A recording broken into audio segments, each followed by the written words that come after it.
नमस्कार मित्रों, गायत्री विद्या मंदिर उच्च माध्यमिक विद्यालय एवं गायत्री कॉलेज सांचौर की ऑनलाइन क्लास में आप सभी का स्वागत है। प्यारे विद्यार्थियों, आज हम पुष्यभूति राजवंश के शासक हर्षवर्धन का कार्यकाल और शासन प्रबंध के बारे में पढ़ेंगे। ठीक है, अब देखिए, सम्राट हर्षवर्धन एक योग्य शासक था। उसमें शासन की तमाम शक्ति मौजूद थी। वह कार्यपालिका, न्यायपालिका, व्यवस्थापिका का सर्वोच्च व्यक्ति था।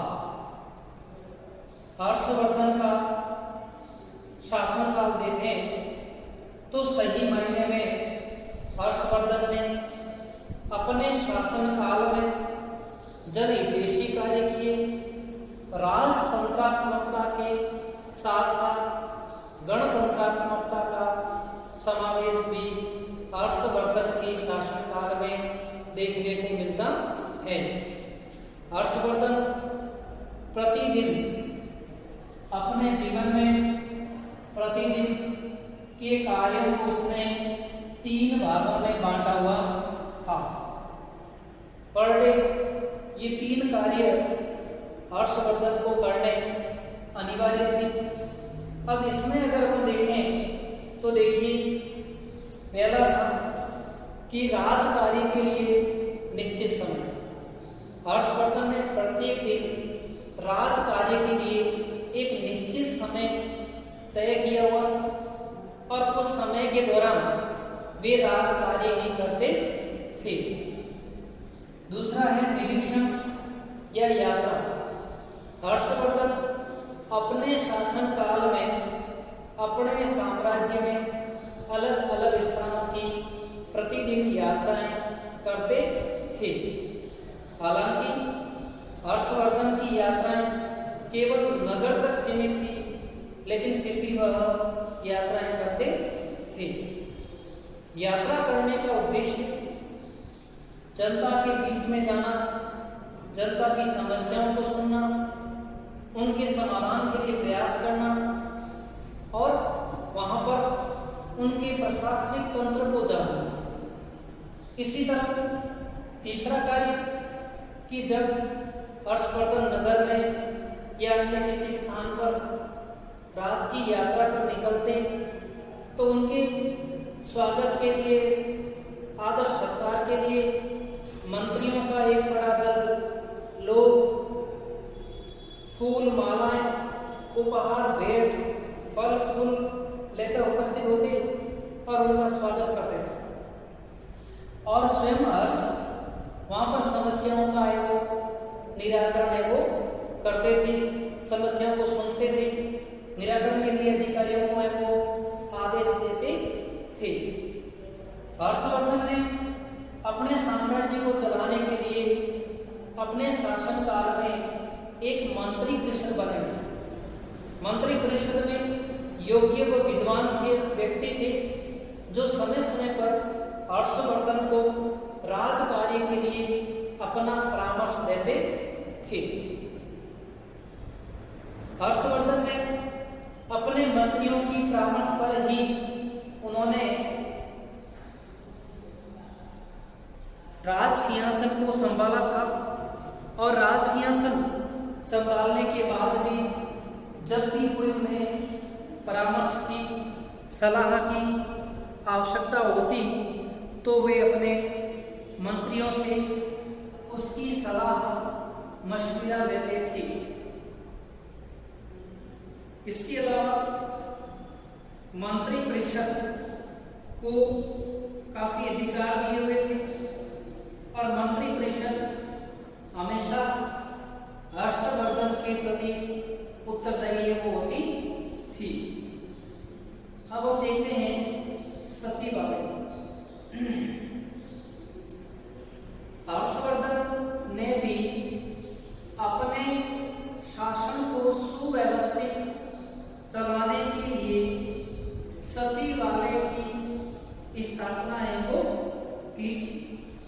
सचिवालय मतलब सचिवों का घर।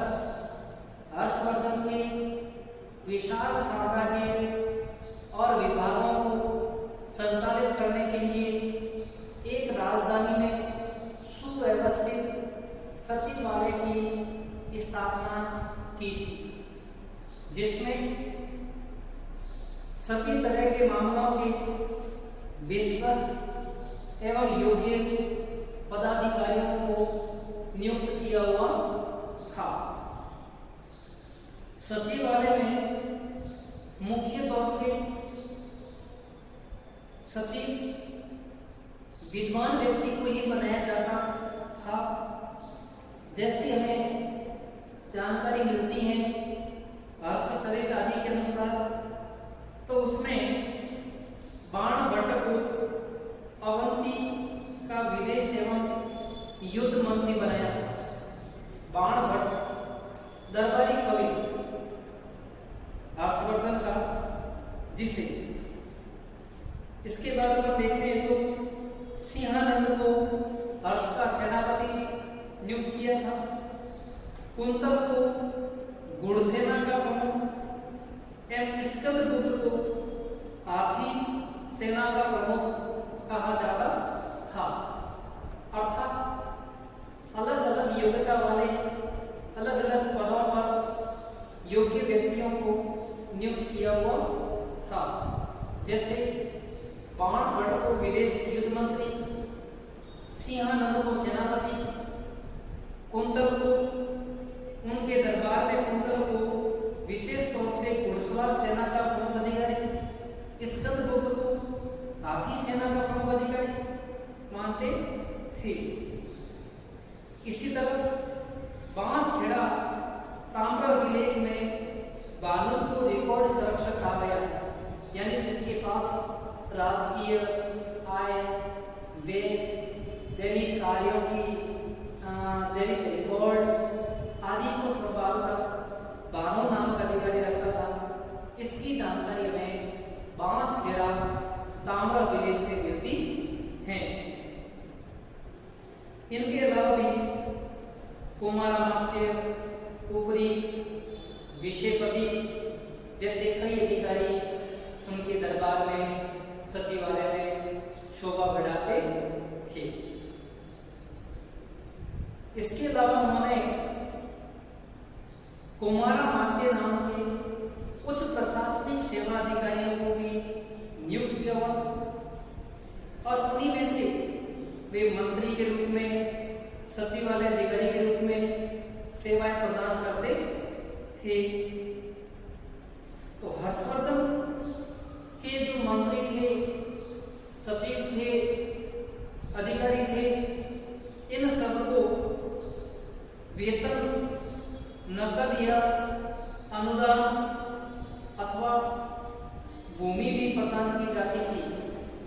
नकद भी देने का रिवाज था, भूमि भी देने का रिवाज था, और अनुदान भी देने का रिवाज प्रचलित था, जिससे वे अपना जीवन यापन है को कर सके।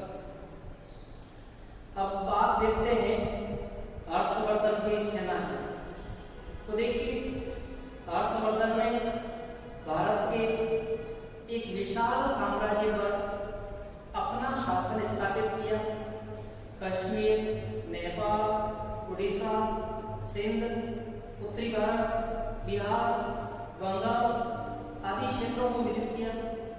तो निसंदेह उनके पास एक विशाल सेना रही होगी, क्योंकि बंगाल के गौड़ शासक शशांक, मालवा के देवगुप्त, वल्लभी के ध्रुवसेन जैसे कई शासकों को पराजित किया था। इससे हमें पता लगता है कि हर्षवर्धन के पास शक्तिशाली सेना के सभी अंग मौजूद थे। हर्षवर्धन के दरबारी यात्री वेन्सान ने लिखा था कि हर्षवर्धन के पास 5000 हाथी, 2000 घुड़सवार और 5000 पैदल सिपाही थे। अपने राज्य को विस्तृत करने के बाद उसने फिर उसके पास हाथी 5,000 की जगह 60,000, घुड़सवार जो पहले 2,000 थे उसकी जगह 1,00,000 हो गए। ठीक है। साधारण सैनिक जो थे उनको चाट या भाट बोलते थे, और जो घुड़सवार सैनिक थे उनको बृहदेश्वर कहते थे, एवं जो सैनिक अधिकारी थे उनको महाबली बलाधिकृत के नाम से जाना जाता था। साधारण सैनिक हैं वो चाट या भाट, घुड़सवार हैं वो बृहदेश्वर, और सैनिक अधिकारी हैं वो महाबलाधिकृत के नाम से जाने जाते थे। ठीक है। हर्षवर्धन ने अपने साम्राज्य को एक सुव्यवस्थित तरीके से संचालित करने के लिए अपने साम्राज्य को अलग अलग भागों में विभाजित किया था। अर्थात हम कह सकते हैं प्रशासनिक विकेंद्रीकरण। प्रशासनिक विकेंद्रीकरण के माध्यम से उन्होंने अपनी व्यवस्था को चलाया था, क्योंकि एक व्यक्ति एक स्थान पर बैठकर इतने बड़े साम्राज्य को नहीं चला सकता था। इसलिए उन्होंने साम्राज्य का छोटे छोटे भागों में विभाजन किया, योग्य अधिकारियों की नियुक्ति की, ताकि आवश्यकता पड़ने पर वह उस पूरे शासन को अपने कंट्रोल में है वो रख सके। साम्राज्य या जो देश है उसे भुक्ति में बांटा हुआ था, भुक्ति को विषय में, और विषय है वो ग्राम। ग्राम स्तर की जो इकाई है वो प्रचलित थी। गांव का मुखिया ग्राम अक्ष पटलिक कहलाता था, एवं उसकी सहायता के लिए जो एक लेखक वर्ग था वे कर्णिक कहलाते थे।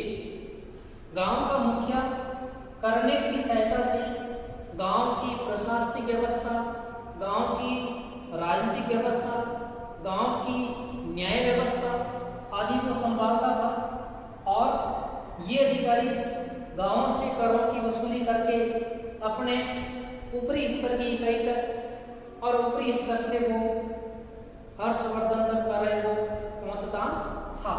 तो इस तरह उन्होंने साम्राज्य को कई प्रकार से विभाजित है वो किया था। दूसरी बात देखते हैं तो कर व्यवस्था। हर्षवर्धन के काल में भी राज्य की आय राजस्व कर पर थी, सर्वाधिक राजस्व कर से प्राप्त होती थी। इसके अलावा व्यापार से भी कर मिलता था। इसके अलावा आयात निर्यात होने वाली वस्तुओं से भी कर प्राप्त होता था।